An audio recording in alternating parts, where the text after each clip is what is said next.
بسم اللہ الرحمن الرحیم. السلام علیکم ورحمۃ اللہ وبرکاتہ. انگلش از ایزی، انگریزی آسان ہے. تو lesson number 14 past continuous tense یا پاسٹ پروگریسو ٹینس، اس کے بارے میں آج ہم بات کریں گے. اس سے پہلے ہم نے پاسٹ انڈیفینٹ ٹینس کیا تھا، اور اس سے پہلے ہم فیوچر اور پریزنٹ کے سارے ٹینسز کر چکے ہیں. اب اس میں پاسٹ کنٹینیوس ٹینس جیسا کہ نام سے ظاہر ہے کہ ہم ماضی کی بات کر رہے ہیں اور کام اس میں جاری بھی ہے. So this is the definition.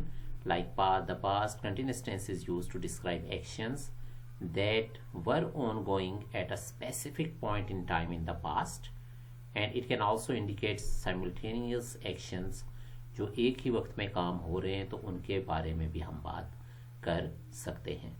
Now we will be talking about the formulas. اور میں نے آپ کو بتایا تھا کہ جیسے میتھس میں آپ کے فارمولاز ہوتے ہیں، اگر آپ وہ اچھی طرح کر لیتے ہیں تو کوئی بھی کوشچن آ جائے آپ آسانی سے اسے سالو کر سکیں گے. اسی طرح انگلش میں بھی کچھ بنیادی چیزیں، بنیادی اصول وہ یاد کر لیں تو انشاءاللہ آپ کو کسی قسم کا کوئی ایشو نہیں ہوگا.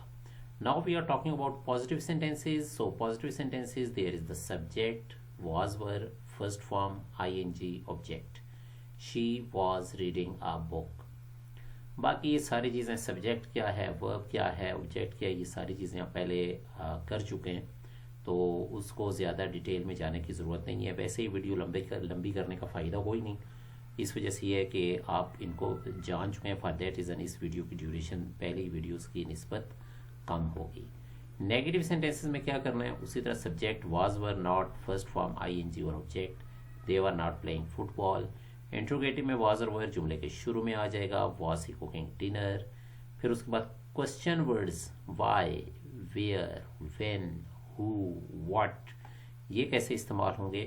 تو اس میں first of all you have to introduce, you have to write the question word, then you have to add this was and were, then subject, then first form, then ing, and after that object will be there. Why was she crying? Okay. Now we are going towards the examples. These are the positive sentences.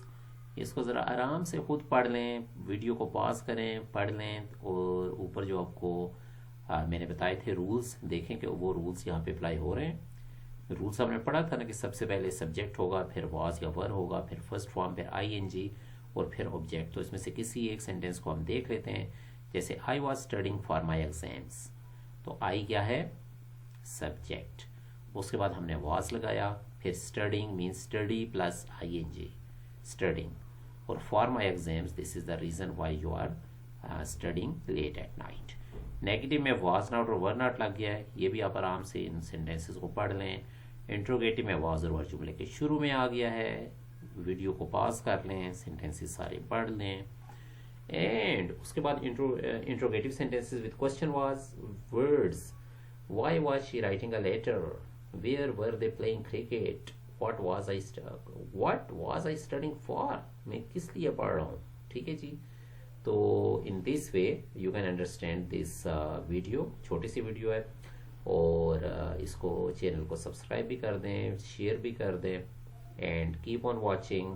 انشاءاللہ tenses ہمارے complete ہونے والے ہیں. اس کے بعد پھر یہ ہے کہ ہم اسپوکن انگلش اور دوسرے گرامر کے دوسرے جو حصے ہیں اس کی طرف بھی ہم جائیں گے. سلامت رہیں، اللہ تعالیٰ آپ کے علم اور عمل میں برکت عطا فرمائے. فی امان اللہ. السلام علیکم ورحمۃ اللہ وبرکاتہ.